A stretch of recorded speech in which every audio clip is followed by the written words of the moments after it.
Assalamualaikum sahabat bintang. Jangan lupa klik tombol subscribe ya. Dan klik like, komen, dan share. Semoga bermanfaat. Selamat menonton. Enjoy. Nah, mengapa sih kita harus membuat portofolio? Tujuannya itu apa? Yang beberapa hal yang harus kita ketahui. Kenapa kita harus membuat portofolio? Yang pertama, kita dapat mendeskripsikan capaian akurat dan menyeluruh dari siswa. Kan kita ketika rapotan itu kan menyampaikan tidak hanya ini Ananda sudah pandai dalam ini misalnya, tidak hanya sebatas kognitif kan, kita juga melaporkan berupa sikapnya, berupa produknya, keterampilannya ya, apa yang dilakukan selama satu periode atau satu semester. Jadi istilahnya bukti fisik ini dapat dijadikan sebagai acuan kita untuk menyampaikan atau melaporkan kepada orang tua seperti itu. Kemudian data real keterlibatan siswa dalam partisipasi. Mungkin ada anak yang istilahnya ketika di sekolah dan di rumah itu tidak sama. Kenapa tidak sama? Mungkin kalau di rumah aktif sekali, maksudnya dalam hal perilaku, tapi kalau di sekolah dengan kita lebih nurut dan sebagainya, kita dapat melampirkan atau istilahnya bukti faktanya ketika di sekolah itu seperti apa, kita itu dapat melaporkan secara real atau berdasarkan bukti-bukti yang telah kita dapatkan di sekolah begitu. Nah, selain itu, dalam aplikasi itu tadi, selain ada capaian kognitifnya, afektifnya, psikomotornya, kita juga dapat memberikan motivasi. Jadi terkait dengan misalnya Ananda kurang dalam hal ini, maka kita dapat memberikan istilahnya pesan moral ya, istilahnya pesan moral agar anak itu lebih berkembang, agar anak itu lebih aktif, lebih percaya diri. Kita perlu menyampaikan istilahnya motivasi, kata-kata motivasi terhadap masing-masing siswa seperti itu. Nah, sebagai dokumentasi capaian siswa dari tahun ke tahun. Jadi nanti setiap periode perkembangan siswa itu kita dapat mengetahui sebenarnya ada peningkatan tidak atau justru mengalami penurunan gitu. Ketika dari kelas 1 sudah dilakukan portofolio seperti itu, kemudian di kelas 2 mengalami penurunan, kita sebagai guru kan menyelidiki dari latar belakang dari awal, kemudian ketika proses berjalannya waktu kok kenapa terjadi penurunan. Nah, itu perlu kita selidiki sebenarnya anak ini mempunyai masalah apa seperti itu. Jadi dari arsip portofolio ini juga dapat dijadikan untuk menyelidiki istilahnya kepribadian anak, terus perkembangan anak gitu. Jadi misal ada identifikasi anak, istilahnya ada anak yang berkebutuhan khusus ya, misalnya ada orang tua kok merasa tidak percaya, mungkin kalau kita mengandalkan lisan saja mereka istilahnya kurang percaya gitu. Maksudnya mereka memiliki kepercayaan terhadap anaknya itu normal atau baik-baik saja, padahal fakta di lapangan tidak demikian gitu, terjadi penurunan dan sebagainya. Nah, ini juga dapat dijadikan bukti fisik untuk melaporkan sebenarnya permasalahan Ananda itu seperti apa terkait dengan mungkin perkembangan kognitifnya atau perilakunya seperti itu. Ini juga salah satu alternatif untuk menyelidikinya. Nah, selain itu juga dapat mengevaluasi keefektifan program dan aktivitas pembelajaran. Sebenarnya kalau kita mengejudge anak tidak bisa, itu bisa jadi indikatornya diri kita sendiri. Selain materi loh ya, selain materi bisa jadi guru itu sendiri. Kenapa kok anak ini kurang berkembang? Bahkan keseluruhan dari kelas yang kita ampu itu kurang berkembang. Apa sebenarnya permasalahannya? Apakah materinya terlalu sulit? Atau apakah kita menyampaikannya itu kurang jelas? atau cara kita mendekati anak-anak itu kurang efektif seperti itu. Nah, ini dijadikan sebagai refleksi guru itu sendiri untuk istilahnya lebih mengevaluasi atau merefleksi ya. Jadi apa yang harus kita perbaiki dari diri sendiri dulu, begitu. Jadi juga dapat dijadikan sebagai evaluasi pembelajaran. Nah, siapa yang membuat portofolio? Ada beberapa aspek. Yang pertama dari guru. Kalau di TK guru ya. Kalau SD kelas rendah mungkin juga masih guru. Kalau untuk kelas 4 ke jenjang yang ke atasnya itu bisa siswa sendiri. Nah, bagaimana kalau untuk kelas rendah itu kan belum tahu secara spesifik detailnya harus seperti apa, harus ada bimbingan. Nah, selain guru yang melakukan aktivitas siswa, tapi yang mengarsipkan itu adalah guru. Tapi kalau untuk kelas atas, kelas tinggi itu kita hanya sebatas istilahnya memberikan bimbingan apa yang harus dilakukan. Kemudian karena siswanya itu sudah mengerti instruksi, anak dapat diberikan tanggung jawab untuk istilahnya mengarsipkan file-file milik pribadinya seperti itu. Nah, apa saja yang ada di dalam portofolio? Yang pertama adalah bagian pendahuluan. Untuk di arsipnya nanti teman-teman bisa membuka di Excel-nya juga mengenai apa saja yang ada di portofolio. Yang pertama ada identitas siswa, kemudian hari tanggalnya, kemudian tempatnya di mana aktivitasnya, yang kemudian nama unjuk kerja, misal unjuk kerja. Nah, di sini kan ada beberapa file ya. Kalau di Excel teman-teman sudah membuka, itu ada UK unjuk kerja, kemudian ada KRY itu karya ya, kemudian ada PRJ project, kemudian ada 3 itu keterampilan itu masuk ke project ya. Nah, kemudian ada aplikasi yang digunakan, misal video ya, dokumen apa yang harus dilampirkan seperti itu. Tapi kalau untuk dimasukkan dalam aplikasi Excel itu cukup di screenshot. Jadi videonya itu cukup di screenshot, nanti diinsert di Excel-nya. Nah, konten apa yang ada di dalamnya? Academic skill. Kemudian contoh tulisannya seperti apa kalau misal berupa tulisan. Jadi kontennya kan ada macam-macam. Misal dalam pelajaran tematik ya bahasa Indonesia mengenai wawancara. Misal tematiknya berkaitan dengan jual beli, itu kan ada beberapa aspek penilaian atau mapel ya. Kalau misalnya melakukan wawancara berkaitan dengan jual beli, kegiatan wawancaranya itu kan bahasa Indonesia ya. Ketika pokok atau materinya itu kan berkaitan dengan jual beli, itu bisa IPS. Nah, untuk kontennya itu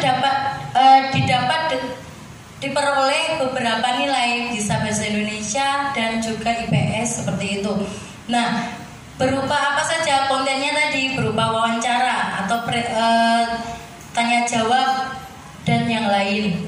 Kemudian ada juga bagian rekomendasi. Di bagian rekomendasi ini adalah mengenai pendapat dari siswa yang lain terkait dengan kepercayaan diri atau aktivitas, misal tanya jawab dengan temannya, itu diperoleh, dapat juga dinilai oleh temannya sendiri begitu. Nah, ini salah satu contoh pengarsipan portofolio. Kalau di sini ada semacam book file ya, kumpulan dari karya-karya. Kemudian di bawahnya ada semacam apa saja yang harus didokumentasikan aktivitasnya. Nah, di sini juga sudah kelihatan nggak? Nggak kelihatan ya? Ya, mungkin bisa dibuka di PDF-nya. Apa saja yang dinilai dalam dokumentasi itu? Yang pertama performance atau unjuk kerja. Misal siswa diminta untuk melakukan eksperimen berkaitan dengan telur yang dikasih garam itu loh, terus bisa mengapung ya. Itu misal aktivitas eksperimen seperti itu. Nah, di situ kita istilahnya membuat langkah-langkah kerja yang harus dilakukan oleh siswa. Kemudian siswa melakukan eksperimen tersebut. Nah, diminta untuk istilahnya membuat video rekamannya terkait dengan aktivitasnya.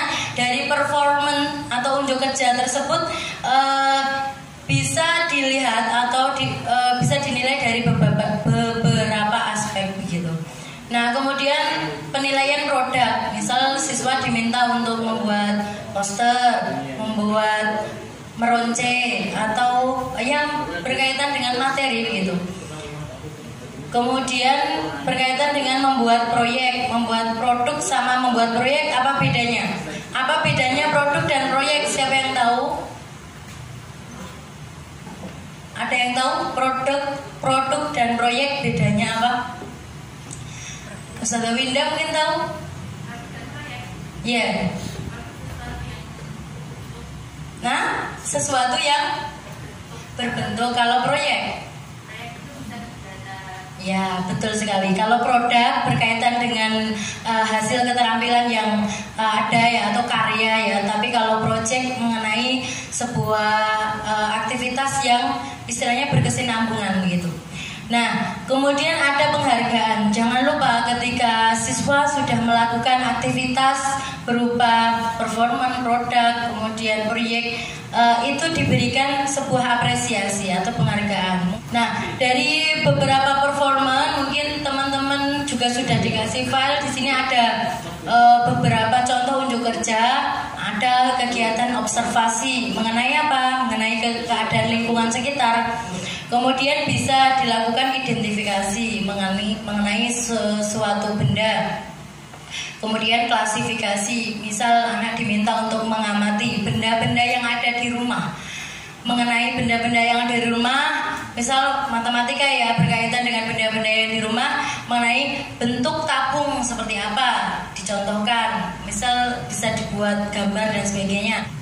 Kemudian brainstorming berkaitan dengan pembangunan ide atau pemikiran dari siswa itu sendiri, diminta untuk mengamati sebuah permasalahan yang ada di sekitar. Kemudian anak diminta untuk istilahnya membangun ide atau menemukan suatu ilmu baru begitu.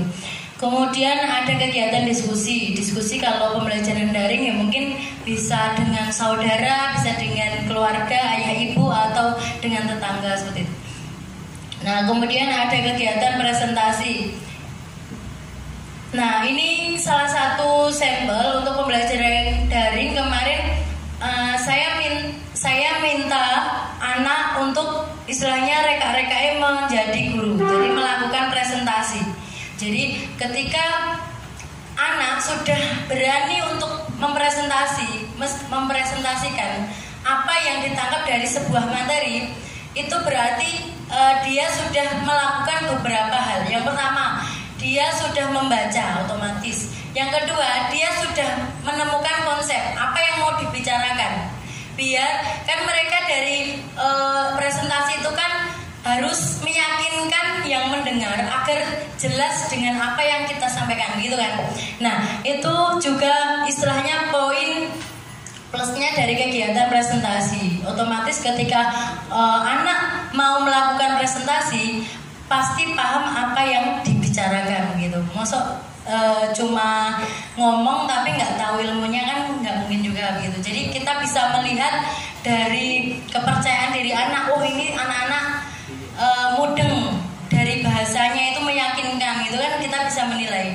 Atau anak sekedar membaca itu kan, kalau hanya membaca kan dia nggak paham apa yang disampaikan. Tapi kalau sudah tanpa teks itu kan dia sudah memahami apa yang mau diutarakan gitu.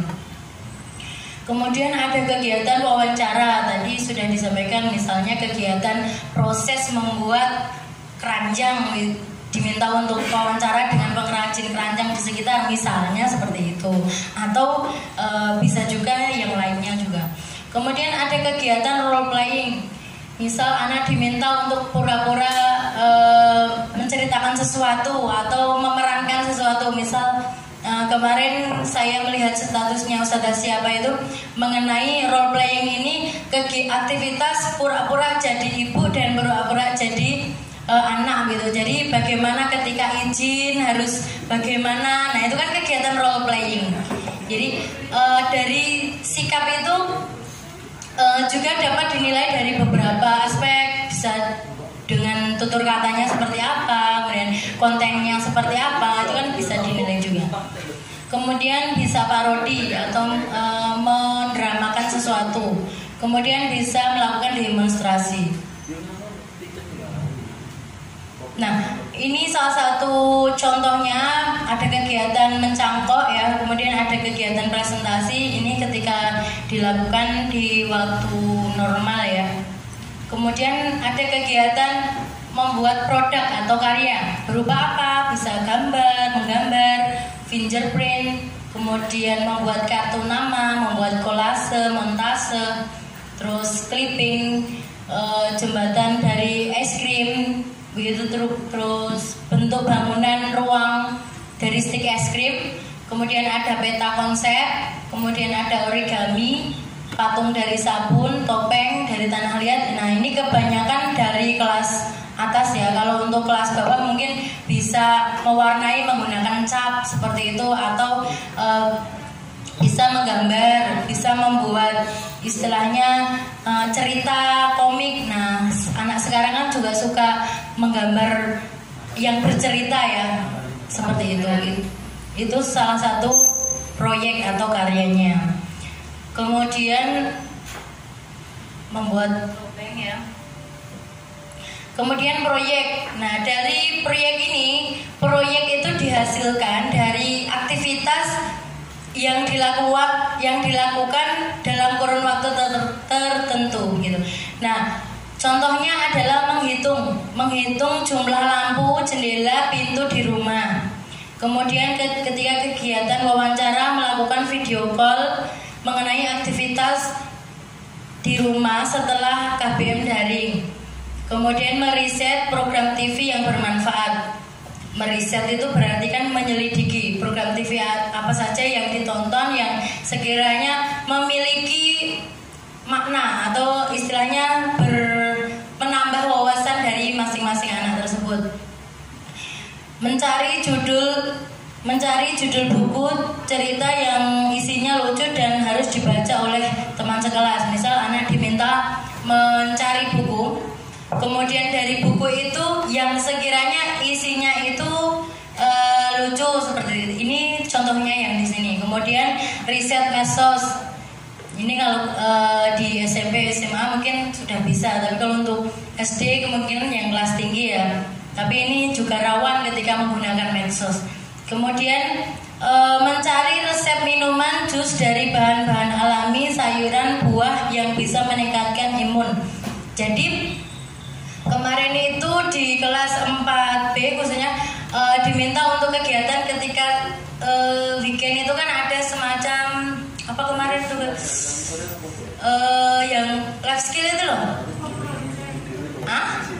Nah, anak-anak itu diminta untuk membuat makanan sehat. Nah, tidak hanya itu, anak-anak diminta untuk menyelidiki sebenarnya kandungan dalam yang mereka buat itu apa. Nah, ada yang membuat es buah. Dan dari es buah itu ada apa saja, rinciannya, bahannya, kemudian semangka mengandung apa. Nah, jadi dari aktivitas semacam itu sebenarnya anak sudah istilahnya mendapatkan atau menggali beberapa informasi. Jadi kandungan apa, kemudian dari vitamin C itu manfaatnya untuk apa, misal untuk mencegah sariawan dan sebagainya gitu.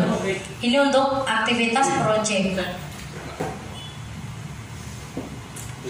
Ini untuk sampelnya.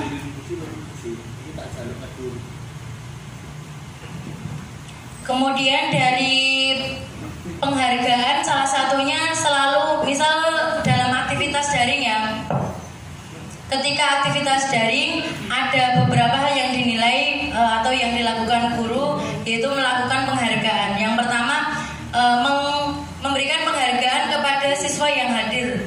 Kadang ada nggak ketika dalam daring itu ada anak yang nggak mengumpulkan? Ada nggak? Ada ya.